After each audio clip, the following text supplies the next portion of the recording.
My family started a donut shop at the Clay County Fair. We didn't call it Spudnuts, but we've always used the same product.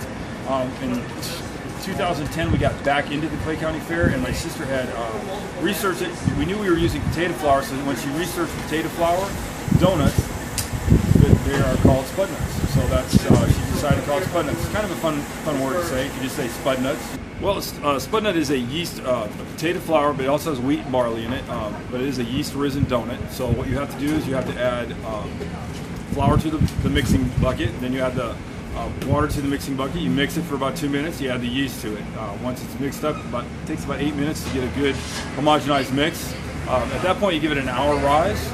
After an hour, you table it for just about 10 minutes. It's called loafing it or tabling it for about 10 minutes. It just gives it another little break, and then you sheet it. We run it through a sheeter that gives a uniform depth of it, and then you cut it, put it onto a proofing rack, put it in the proofer for 20 minutes, which the proofer is high temperature, high humidity, about 105 degrees, maybe 110% humidity.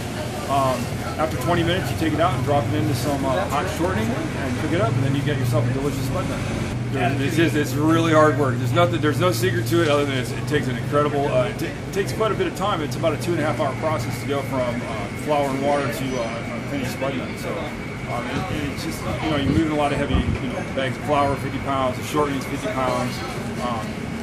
It's over hot oil, working over hot oil. It's a hard, long process, and I think that's why more people don't do it. I'll tell you, when you get one hot out of the fryer, it is a totally different donut experience. It's exponentially better than just getting a cold donut. Always good to get a fresh batch.